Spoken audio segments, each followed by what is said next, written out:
Kahuran ninyo yatag ang respeto sa Ginoo.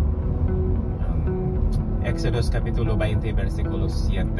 Mao ni ang ikaduha sa 10 ka sugo nga gihatag sa Ginoo alang kanato pinaagi ni Moises dito sa bukid sa Sinai. Sa Biblia gisulti diha nga ayaw panamastamasi ang ngalan sa Ginoo.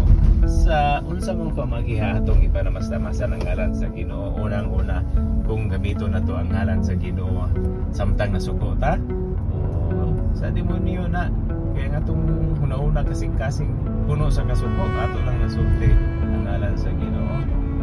Kanya ikaduha di ana mao gyud ang paggamit sa ngalan sa Ginoo aron ta musikat, gamit sa ngalan sa Ginoo aron ta mailhan or makaingon ang mga tao nga buutan ta Dios nun ta pagkaron ning yawan na labi na gyud kung gamito na to ang ngalan sa Ginoo aron madato ta. O daghang mga tao diyan nga mga daghang milyonaryo di eroplano na ara tungod lang sa negosyo nilang gingalan ng gigamit ang ngalan sa Ginoo. Yawan man gyapon na nga Ginoo ray mo manahila. Unsa man nato pagrespeto ang ngalan sa Ginoo?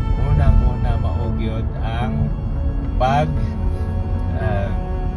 paminaw, pagpamalandong sa pulong sa Ginoo. Kay kung mamalandong ta magsugod man diha ang pagpaminaw sa pulong sa Ginoo ug buhaton nato ug niya na pamagihan may bukitang bulahan. Si Jesus mismo ingon nga bulahan hinuon kadtong naminaw ug nagtuman sa pulong sa Ginoo. Ikaduha ang pagrespeto nato diyan daghan nga ni pero duha ra ato ihatag mao gyud ang pagpasalamat sa Ginoo.